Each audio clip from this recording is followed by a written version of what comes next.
And that's where I go black. No, because how can you say you go black? Listen, she's from Jamaica, Wait. and no, come on, man. It's like talking. Why you gonna let me introduce you then? Let's do take three. No, all right. No way. Hey guys, welcome to Canvas Conversations with me, Shanique Dawkins, and I'm here today with my good friend Suzzette Dawes. She is a poet and also an artist, and we're going to have some conversation by the lake about art and our beginnings. I am an artist. I'm a multimedia artist. I enjoyed a wide variety of art, acrylic, charcoal, pastel, watercolor, making jewelry, like fashion design. It's but my favorite is pastel and charcoal. That's where I spend most of my time creating stuff. And recently I've gotten into no, not recently. I have been writing poems, but recently I've been being more open and sharing. And Suzette is gonna. Well, I'm gonna ask you a question because I like to know from the beginning. When I was growing up, I talked about the books being wrapped. Our textbooks, we had to wrap our textbooks. It was just something everybody did, either to preserve the book. Did you used to doodle on your book? Yes, I used to doodle, and now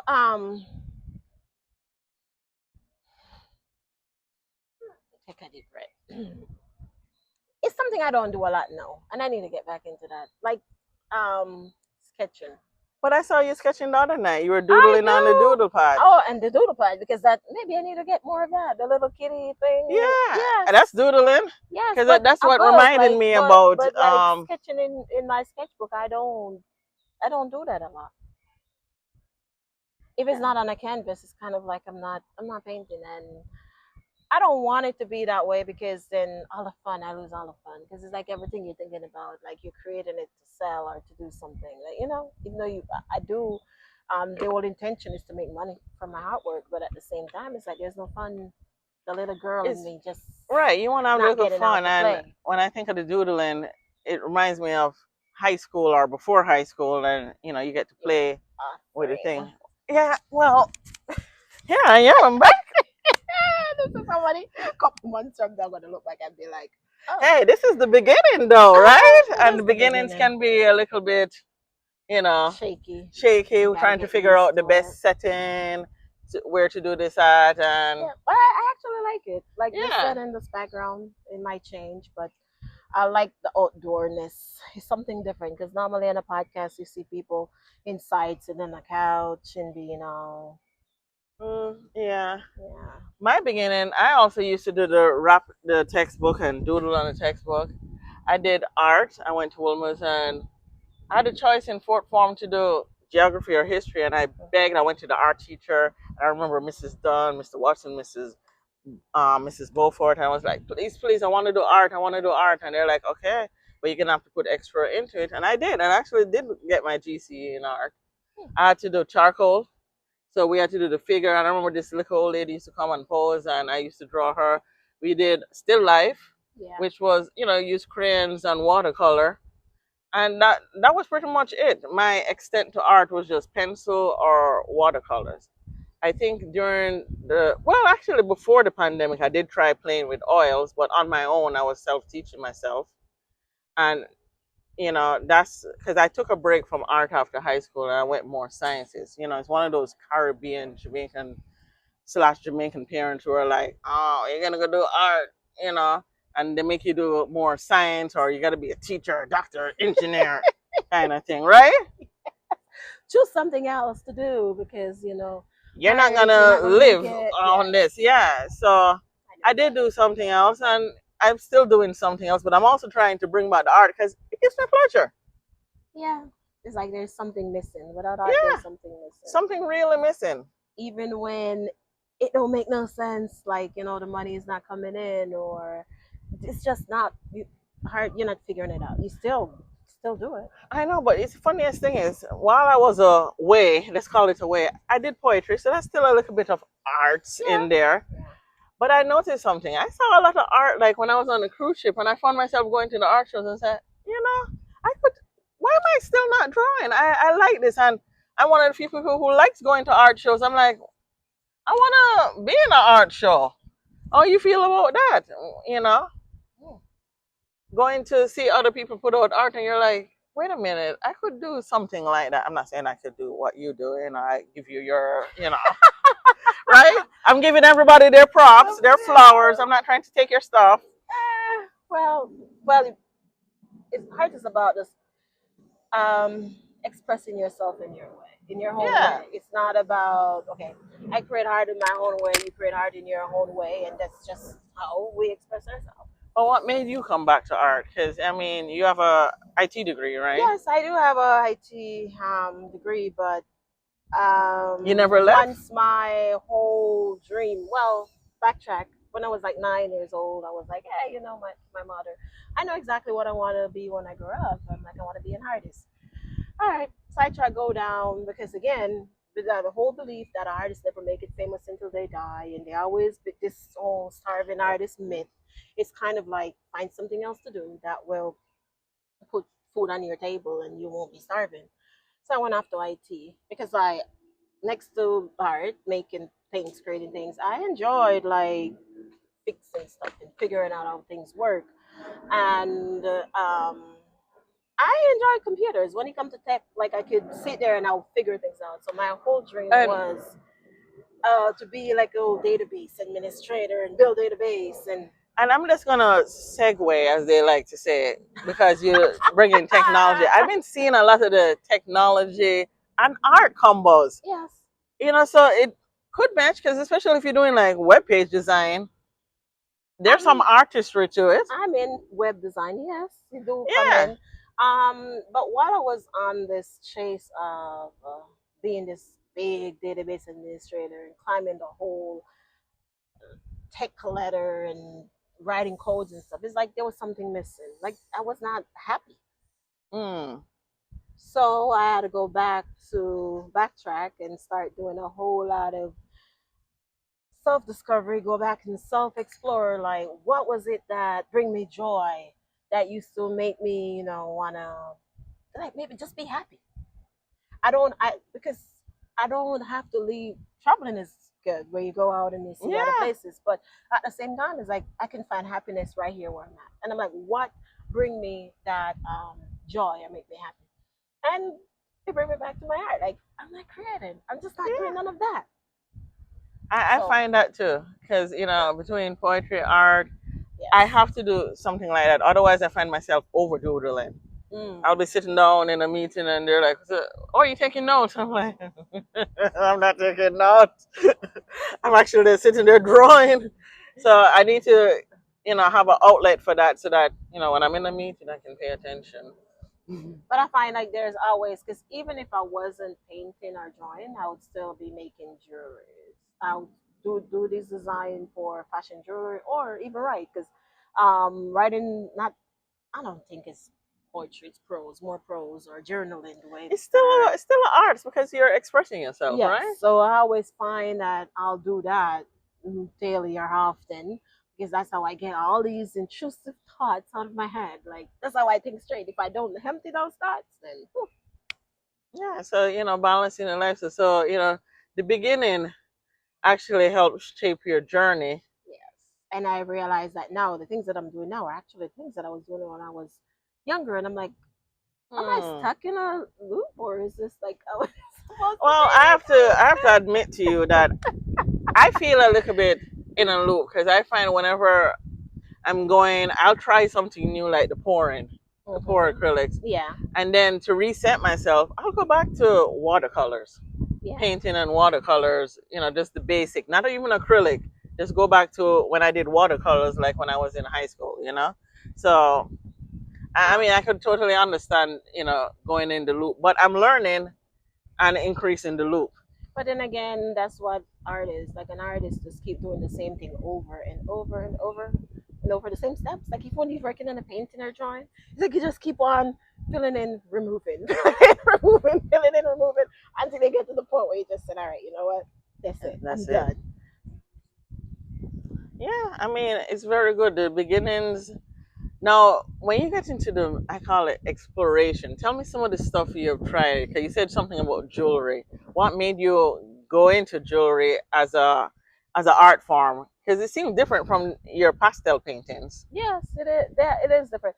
And for me, I feel like I use a different, even though when it comes to how you use the right side of your brain, but I still feel like it is a different part of my brain than when I go to do a portrait of, say I'm doing a realistic portrait. I'm doing a portrait of you. It's, oh, I'm doing a portrait of you. It's like I am focusing on the picture and I'm like trying to tap into your whole essence and capturing it. While with a jewelry or wrapping, it's like there's just it's just different. Like there's a whole different place that I go in. Like I'm not even thinking. I'm just there doing this whole freedom. It's kind of similar to creating abstract art, where there is no, I wouldn't say there's a rhyme, there's a rhythm, or there's a flow that you tap into, but there, I release the whole effort of like, oh, you have to be this way, it have to be that way, Ah, or I have to get the likeness of, like when you're doing the whole portrait, I have to get the likeness of you. No, it's like I just give myself the whole freedom to just explore, and whatever comes. I'm at peace with it. I follow my intuition. Like even though when I'm still doing a portrait, I still have to. I'll say, how do I get the hair to look that way? And I have to like follow the nudge just within me, like say, okay, like oh, curl it this way or shade it that way, and I have to do it. But then at the same time, when I'm doing the jewelry or making an abstract piece, like those galaxy things that I do, it's kind of like I'm not asking myself like, how do I do this? It's like just I'm listening to music and I'm like, okay, I might say, how am I feeling now? Or I okay. just like, I get this feeling like, oh, maybe you should had a little bit of splash of paint there, or you should maybe turn wrap the wire this way, or put this color bead or this pattern, and I just go with it. Mm. So Well, yeah, the jewelry is interesting. I think for me, when I was, not painting and trying to find another artistic venue, what do you call it, artistic release, mhm. I did cake decorating. Oh I actually took some yeah, classes in it because my sister I do thought it that. was My fun, sister do that. and then I would find myself doing elaborate cakes, just for a But season. that's a nice way too. For me, the jewelry is a season because I spend most of the year, most of my time. I'll say 70 to 80% of my time just painting, drawing, and then the other 30% or 20 I'll spend make doing jewelry. Okay, yeah. So there's a season, like maybe around this time of the year, maybe like okay, let me go and make something. If someone don't commission me like, hey, I want a waist beater, I want a necklace, I want something like this, can you do it? I'll do that. Other than that, I spend most of my time like just get lost in some like charcoal, and that's something I can never understand, my fascination with charcoal, because it's like when I Charcoal is very versatile. That was one of the first mediums. because it's Well, I was taught it, but I don't practice it much anymore. But the different shades between black and the the white values, paper, yeah, all those the values, contrast. yeah, and the contrast that you can get out of charcoal is amazing. It is because I even probably need to go back to that a lot because of I haven't done people it in a will be while. like, why you all like my mom and Phoenix would say to me like, hey, why why you always working in black and white you when you paint in color, it looks so pretty, like so vibrant and so pretty. Why? And I'm like, I said, like I told a lot of people, I said, you find it very interesting. But for me, working in black and white helped me to understand colors.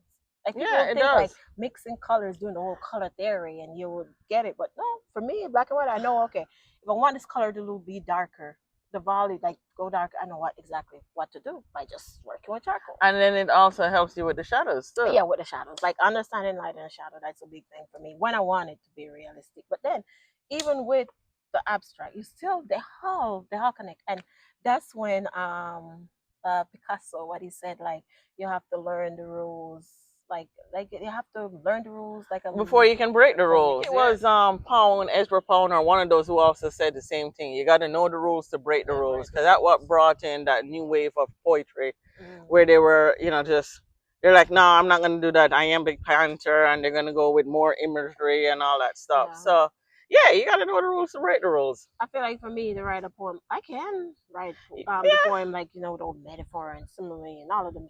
if But you for want me, to. it's kind of like But I it mean, just there's don't no feel real. rules. It just don't feel like Well, me.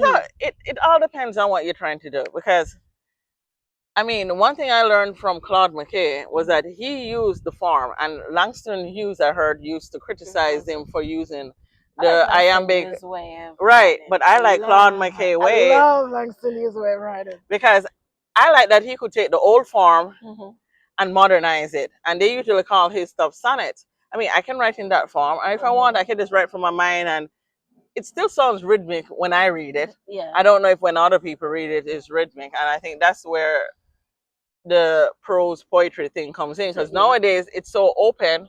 I mean, you have erasure poetry. Can read it the way how they want. Yeah, nah. That's the whole idea with the spacings nowadays, because you're supposed to pause at certain, line breaks and all that stuff. So you technically. Well, the way how I write it is, I want people to read it their way, how they want to read it. Yeah, as long as it don't give it a different meaning. No, not with the words that I use. See, and that's what I'm saying, because sometimes people read stuff into things. And that's the reason why it's kind of like, the older way of literature, which they're like color literature, is like sometimes you read a poem and yeah, you can interpret it like whatever way you want it. But you got to understand, to me, the old poetry, and since we're talking about poetry, and it's one of my favorite things, the old poetry, that's how they used to talk. Yeah. So the way they used to talk, they write the poetry in that language. So I don't have a problem with people using like that over there and thinking like it'd be such a nice painting. Like by the edge of the water and it is. I like the shape, because I started to draw this shape over here, because it was a little bit weird to say I was going to do the waters. But no, I mean, we don't have to say the doll and everything. It's just you gotta. I think you gotta say it, but and it's also what you like. Because I'm gonna be honest, I like rhymes. Because this is how I remember 30 days is in November, April. And I love those little things. I mean, when we were learning math and we did Sokoto, and stuff like that, I'm like, yeah, I like those little mnemonic devices. So, rhymes are great for me. I know some people hate rhymes, but I love them. I don't know. If you can, because I know people are like, oh, you forced to rhyme, and it's so bad. But back to canvases. If it is rhyming where it come naturally, yes. Yeah, but in a song, a lot of but in the songs, a lot of times they make things rhyme, or they add a yeah. I mean, a lot of the beginnings really impacted you, right? Yeah. What would you say is the biggest standout in the islands that still resonate today? Because I noticed you have a lot of Bob Marley, but other than Bob stuff, anything landscape wise or more portrait wise? That's something that more I want to get into, like landscape. Every time I sit down and say I'm going to do landscape, to be honest, the discipline to do a landscape, I don't know. I'm not there yet, because when it comes to a landscape, there's a whole lot of. Well, let me not say that. I do have one and two pieces of like abstract landscape, but the whole discipline of building up the colors. Yeah. But I mean, to me, only because I have trouble still with unfinished, and I call it unfinished because it's supposed to be a self-portrait, kind of like one of them Frida self-portraits. And I have the poetry book, I have the butterfly, I have the flowers from my garden. There's flowers in my garden, and I still can't paint myself because I'm like, I don't know how to build up my skin color. And I guess because I'm more used to the landscape kind of way. But now that we talked that about, could be something that we can have a session on that, and I'll show you to do it. Maybe I'll do a session with my charcoal and go back to my shadows and values. But the pastel, I can show you how to build it up in the pastel. Once you get it in the pastel, and that was another thing too, why I started when I started this whole self-taught journey back into being a self-taught artist. I started with the charcoal, then go over to the pastel, because I feel like once I master these mediums, then I can transfer them over into any other medium, into the acrylic, the watercolor, and oil. It's like there's still certain basic that you have to rules you have to follow to where in watercolor, which I kind of do the same with charcoal, where it's like, okay, I leave my white part of my paper white. Yeah. So it make it very easy for me to Yeah, switch to watercolor. Yeah, watercolor is. I switched to acrylic really fast because it's a little bit more forgiving. Yeah. Because I could start with a dark color and go light. Yes. Whereas you yes. can't do that with watercolor. That would be problematic. And that's my thing with the charcoal. Like I'll find my I like my highlights, and then I'll go in with, like, the mid tone. Very rarely I'll go in dark first. The dark part I had last. Yeah. So it's kind of like I am still painting like a watercolorist, even though I am. And it makes sense because doing, as much as they have these erasers, they don't really erase that clean. No. And it's better to, I think, like you said, build it up. That was something that I learned back in high school, because I did art up until high school in Jamaica. That was something that stick with me. Like, for me, seeing artists like using paint for their highlights and using eraser to get highlights, it's like, I was not taught that way. I didn't learn it that way from day one. It's like I depend on the paper for my highlights, because again, back then, it's not now where I have the luxury of all these surround myself. Yeah, and I was very limited. That gum eraser was very expensive. I was very limited, so I couldn't afford it, so I had to make sure that the paper was the highlight too. Was the highlight to stay with it. Maybe now and then you might have to, for your mid tone, you might have to, get a light color. Yeah. And even now, I think I remember having like 3 pencils. It was like still don't. It was like a 6B, and I think I had one, and then you just lighten. Those graphite pencils. That was like my least favorite thing to work in. I guess so. It's like when I made a switch from graphite to I had like, I think I have a few pieces still were done in graphite. When I made a switch to charcoal, because that was always my thing. Like, I remember even all the way through high school, one of my thing was like, I want to master charcoal. I want to master charcoal. I want to master charcoal. Like that was just my big thing. And once I go to charcoal and I see the whole depth that I can create with just that, I was like, okay, I am in love. I am like, okay, that's it. But now I feel like it's time for me to transition to working in more color, because lately I feel like I'm not sure if it's messing with my sinus, especially around the charcoal. Yes, or the pastel. I thought the charcoal and the dust, because I use powdered charcoal. Oh, I like to use, because that's with the paintbrush and stuff. I use a powder. I always thought charcoal was supposed to be good for you, because like if you have gas, to get charcoal pills. Yeah, but and the pastel too. I don't know. Sometimes when I know, if anything, I think it's more the pasta. Listen, but not scientific here, but it's just because of the pigment and maybe the dye they use. It could be affecting. But then I always mix them both, because sometimes I start working in acrylic, and the build up might not be fast enough for me, because so I still go over it, and I think I remember a teacher I had. She was showing us oil, and she actually made us grade that thing in the pencil first before painting on it, and it was just such a long build up. I was just like, But the thing about it is, though, I could make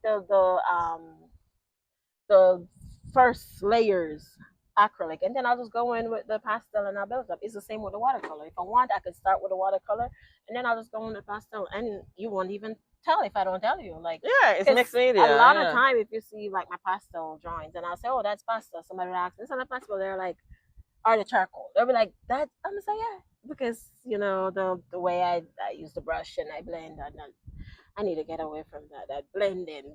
No, but blending is good. I mean, no, I want to leave some raw mark in there, like some expressive mark. So I got to, and sometimes the details takes too long. I get lost in the details. I'm like, yeah, I get carried away in it. So that's the reason why I don't really aim for hyperrealism, because I feel like if I go for hyperrealism, it's might as well I just take a picture and done. What's the whole point of making art, like, exactly to? Well, you could ask some Renaissance artists. Maybe we bring them back from the dead. Yeah, but theirs was never hyper realistic. There was still some kind of them in the artwork. Their signature in there. Well, yeah, that's kind of, Well, it depends because when you think of the Renaissance artists, not the Impressionists, the Renaissance ones. I mean, everybody thought art was going to die when photography came out Yeah. because they're like, well, why do you need to sit for a portrait anymore when you can just Just have a snap, photo snap. done, snap and done? So, I mean, I don't know. And you know, the It's next something to for the art critics or next the to art symbolism, historians. next to symbolism, one of my favorite art style is impressionist, like the impressionism. I Well, love that. I like the Impressionists because I thought they were a little bit on the lazy side. And hey, and Oh, I'm all for that me too. Me too. because the Renaissance artist was just painstaking. I mean, the way they reproduce stuff and the lighting, and whereas I Mhm. think the Impressionists they were doing That dots and slashes, and sometimes, I'm like, and I feel like I'm a mixture between both of them because sometimes I yeah, it depends go on what off. it is. Sometimes you Yes. want it to be But super sometimes it's realistic. like okay, with the with like an impressionism style, it's like from afar you see the Yeah, whole picture. When you go up, it's kind of just a whole bunch of that's my mess on the canvas. that's my landscape style And impressionist. I'm not trying to make no, real I trees love, and all that but stuff. still though, I'm you just doing slashes want for to get the leaves. idea. You just want to give the impression of it, and I feel like that's what art is. So I have a question for you because you said self taught. Only because I know I do this, but I use YouTube. Mm-hmm.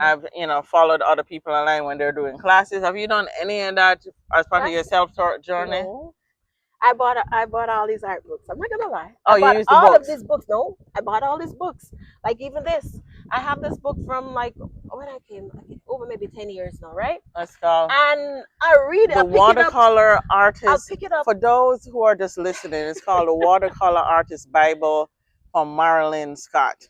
But the thing is, I'll pick this book up and I'm like, okay, I'm gonna do the exercise in them and stuff like that. Can I do it? No.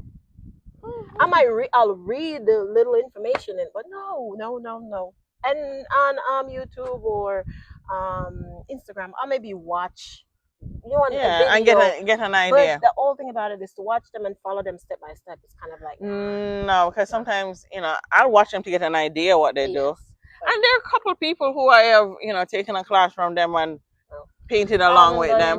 I haven't done any classes. I can't. I don't know. I just can't do that. For me, it's But I kind of mean, like I have to get the picture and decide and be like well, to yeah. myself, how do I create this or how do I recreate this? And if I sit there and think about it too hard, it's not gonna happen. I have to Okay. just take it, put some music on, shut everything out, like all this. What And is? you just Can let I do and you this? just let Can the I do art that? guide you. Okay. Yeah. And then when I'm done, and I just step back and be like, oh shit, It's I fun. did that. Hey, I mean, if you got it, you got it. I mean, I do find the instructions helpful because Even the color, mixing the color. Like I was watching a video earlier with this guy making like gray, and he yeah, mixed a whole bunch of colors together, and I'm like, I wait. don't get that. I was like, okay. Isn't it black and Somebody white? was like, could we do black and white? And but no, the gray that he had, there was like a warm undertone to it. So Oh, so he added some most red in there or no, he something. had purple, he had red, he had all kind of which in the end he ended up adding back gray to it. I was kind of like, you could have just used black. You could have just used black and white and had a little Put a little pink in it. no or brown. something. Brown. Depends on the brown, like it's burnt sienna or some other color, and you could have just I mean, do that. For me, if I want to make a warm painting, I start with yellow orchid. Like just a warm yellow, and that's it. If you want to make it, get a cool oh, one, the then yellow you start ochre. with Okay. you go with a oh, look at that. Look at that little ducks behind us. Ah. Toot, toot, toot. Looking We ain't got cute. no food. We ain't got none. But That's the danger of being outside. Quite dangerous. That's the beauty of being outside. But You didn't see the lizard. oh, yeah, that's a whole nother story. That part I'm not for. But if you want to get your painting to a feeling, it all start with the first color that you laid out. But anyway, I think this was a great yeah. first start to your Once I get out of Canvas conversation. Once I get out of my head. Well, Yeah, you think so? She did well, right? Thank you for joining us on our first episode of Canvas conversation. Again, this is Shanique, and I'll see you in the next episode. Bye.